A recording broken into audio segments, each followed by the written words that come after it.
Welcome to This Explainer. Listen, to really crack a high-stakes consulting case, you have to accept a pretty brutal reality. The absolute most catastrophic failures, they don't happen during the late-night number crunching or those tense boardroom presentations. Nope, they happen way before the analysis even begins. Today, we're basically stepping into a corporate thriller. Think messy whiteboards, dashboard screens, and some seriously high client tension to show you exactly how top-tier consultants avoid the ultimate trap, solving the wrong problem.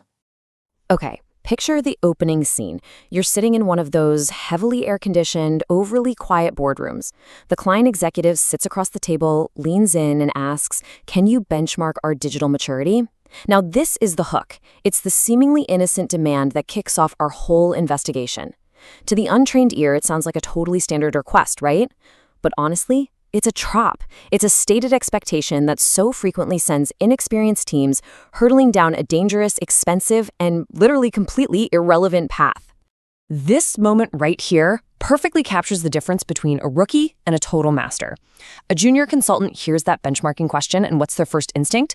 They immediately pull data. They want to build a massive 50-page deck just to prove they're working hard. But the expert approach, the senior partner actually slams on the brakes. They stop the clock, they look the client right in the eye and ask one absolutely vital question.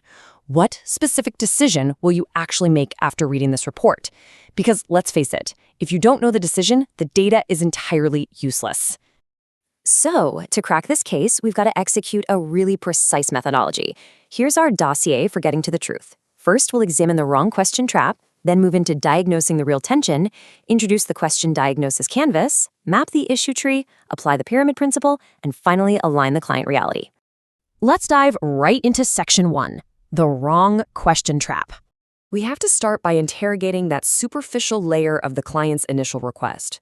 By gently pushing back on that demand for a simple benchmark, the team discovers something entirely different. The real, hidden conflict. You see, the executive isn't actually curious about industry standards at all. They are terrified. What they really want to know is, are our digital investments genuinely improving operational performance, or are they only increasing software tool adoption? Benchmarking was literally just a distraction from a deep-seated fear about wasting millions of dollars. If that junior consultant had blindly delivered those benchmarks, the whole project would have been a massive failure, right out of the gate. Moving on to section 2, diagnosing the real tension. So how do we structure the unknown and find that true underlying problem? We deploy our absolute favorite forensic tool, the SCQA framework: situation, complication, question, answer. By tracing the narrative flow of a problem through these 4 steps, we essentially force the true problem into the light. First, you establish the undisputed situation. Then, you introduce the complication, the trigger that creates the tension. Next, you define the specific question that absolutely must be solved. And finally, you provide the answer. This classic pattern of storytelling ensures you are standing in the exact same place as the client before you try to lead them through your reasoning. All right, section 3. The question diagnosis canvas. Right before a single number gets crunched, we pull the emergency brake and use what I like to call the question diagnosis canvas.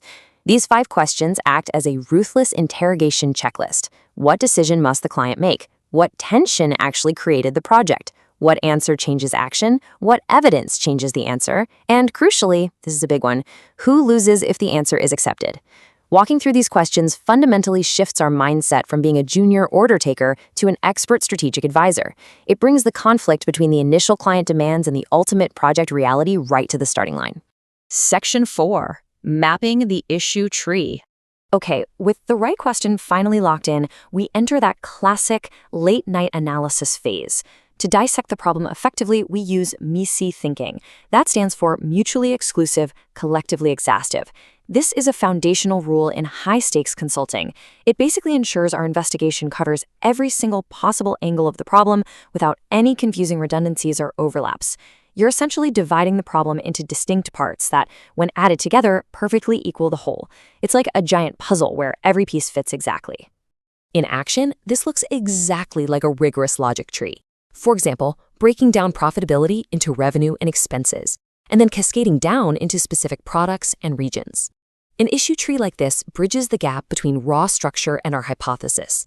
By laying out sub-issues visually, we can rapidly test our hypothesis-driven problem solving and quickly eliminate dead ends. You literally just chop off the branches of the tree that the data proves false.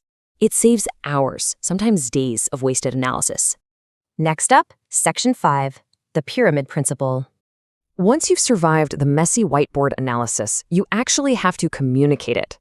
We must structure the findings so the client cannot escape the logic. To avoid drowning the client, and ourselves, frankly, in data, we must ruthlessly interrogate every single chart, graph, and fact with one brutal question. What is the so what? What does this data actually tell us, and why should the decision maker even care? Because crunching numbers just to make pretty bar charts, that is totally useless unless it forces a strategic pivot.